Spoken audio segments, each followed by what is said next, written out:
Grâce à un travail acharné de la police, aux technologies médico-légales et aux tests de généalogie, de plus en plus de familles obtiennent justice pour leurs proches chaque année. Et bien que nous soyons encore au début de 2025, nous commençons déjà à voir plusieurs avancées dans des affaires qui étaient restées en suspens pendant des décennies. Rejoignez-nous pour l'épisode d'aujourd'hui alors que nous examinons 3 affaires qui ont enfin été résolues en 2025.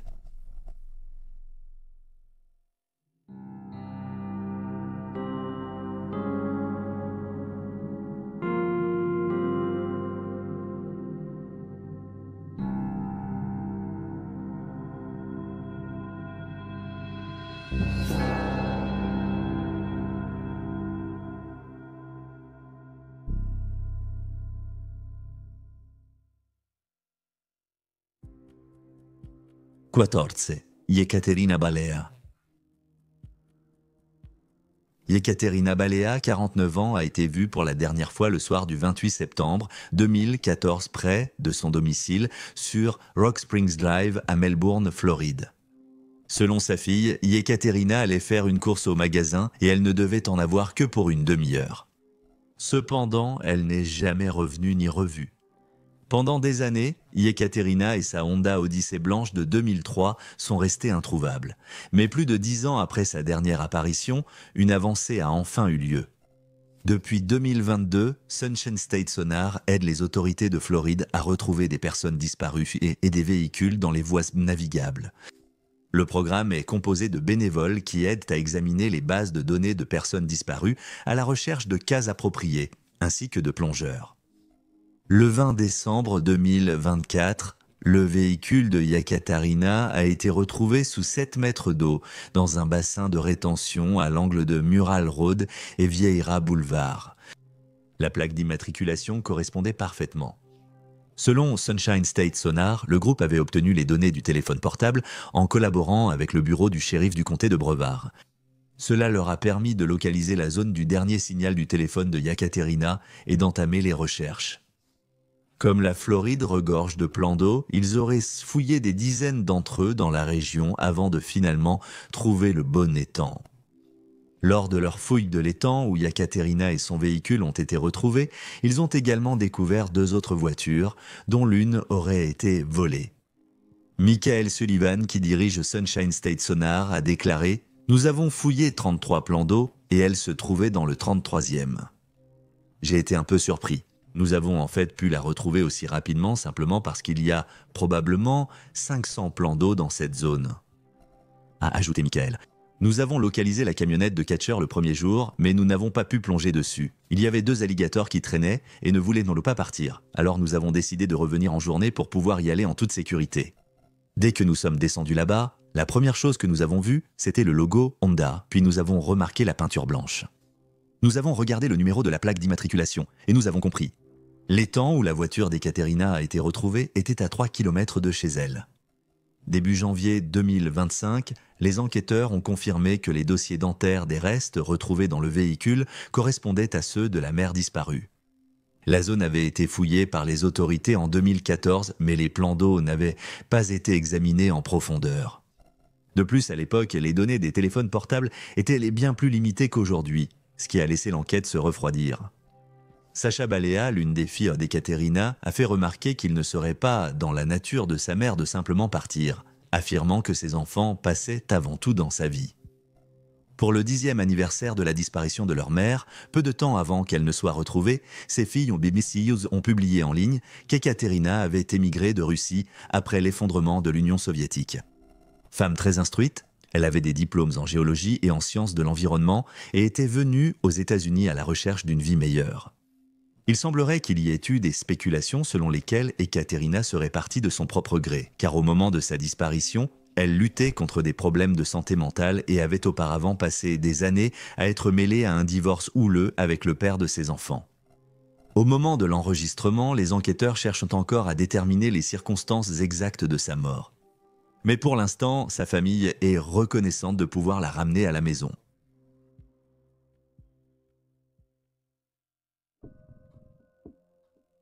Sheila Fox.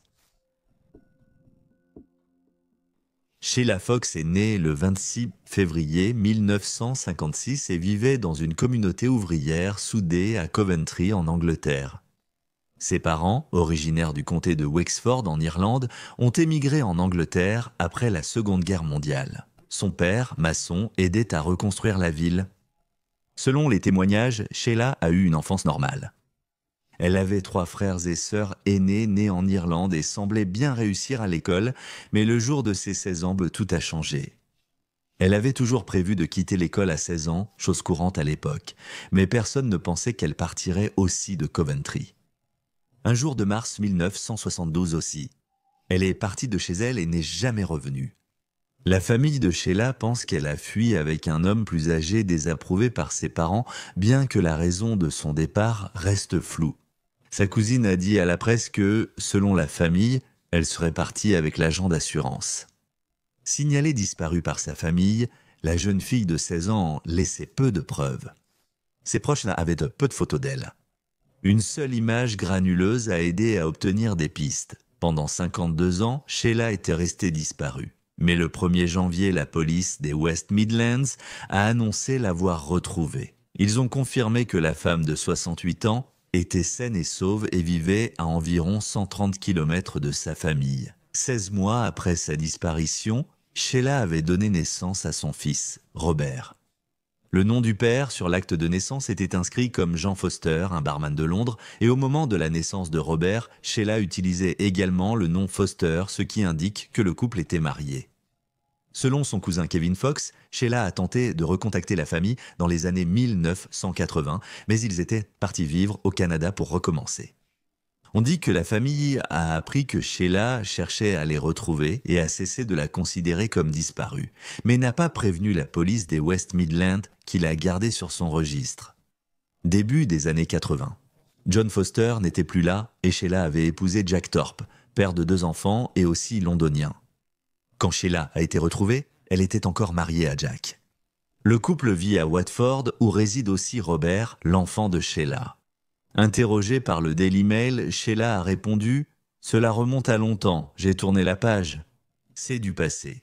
Il y a eu un malentendu et je n'ai rien à ajouter. » Elle aurait publié un message exprimant des sentiments similaires, écrivant « La vie ne nous permet pas de revenir en arrière et de réparer ce que nous avons mal fait dans le passé, mais elle nous permet de vivre chaque jour mieux que le précédent. » Sheila a attiré l'attention de la police fin 2024 après un nouvel appel à témoins. En quelques heures après l'appel, de nombreuses personnes ont contacté les autorités avec des informations. Après 52 ans, son affaire est enfin classée.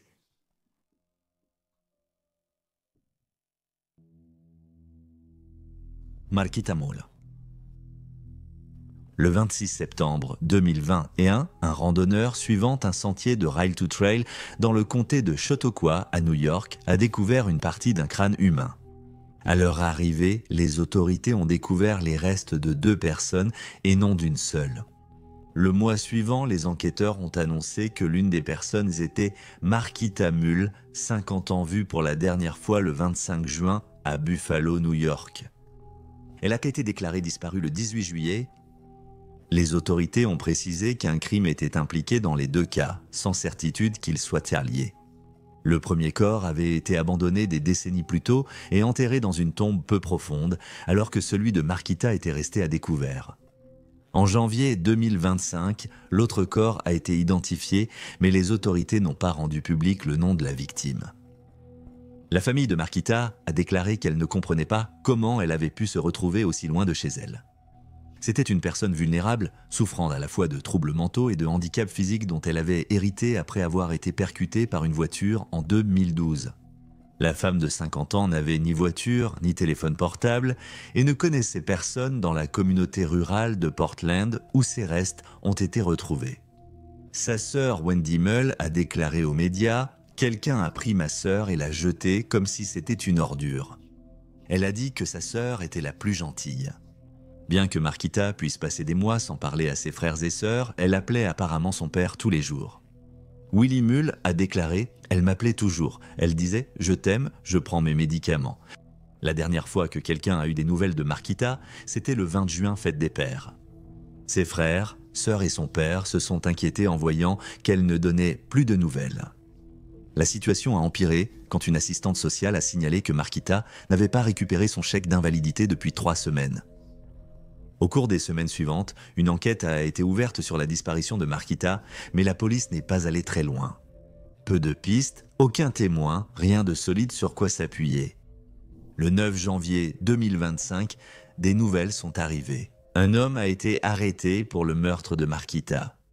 Richard J. Fox, âgé de 61 ans, était au tribunal quelques jours plus tôt pour meurtre au second degré, un crime. Il faut noter que Fox a un long casier judiciaire et connaît le crime. En 1993, il a été condamné pour viol au 3e degré sur une fille de 14 en écopant de 18 mois à 3 ans de prison. En 2005, il a été condamné pour tentative de viol et agression sexuelle aggravée au 1er degré sur une femme de 42 ans à Buffalo. Il a écopé de 15 ans de prison et a été classé délinquant sexuel de niveau 3, donc très susceptible de récidiver et dangereux pour la sécurité publique. Après l'inculpation de Fox, Wendy, la sœur de Marquita, a jugé cela doux amer. Elle n'est pas là, mais il est comme, je veux dire, quand elle a été mise en accusation, je me suis assise juste derrière lui. On ne peut pas être plus proche, je ne le déteste pas et ne suis pas son juge. Dieu est son juge. Nous ne pouvons juger personne. Dieu le peut. En plus d'être accusé de meurtre, Fox est également accusé d'un chef d'accusation pour ne pas avoir signalé un changement d'adresse en tant que délinquant sexuel, d'un chef d'accusation pour ne pas avoir vérifié son adresse tous les 90 jours, d'un chef d'accusation pour ne pas avoir fourni de photos en tant que délinquant sexuel et d'un chef d'accusation pour ne pas avoir envoyé un formulaire de vérification. S'il est reconnu coupable de tous les chefs d'accusation, il pourrait encourir 25 ans de prison. Et voilà les faits. Veuillez laisser un commentaire ci-dessous avec vos propres réflexions et réactions. Et n'oubliez pas d'aimer cette vidéo et de vous abonner pour soutenir la chaîne. Merci d'avoir regardé, restez vigilants et en sécurité à la prochaine.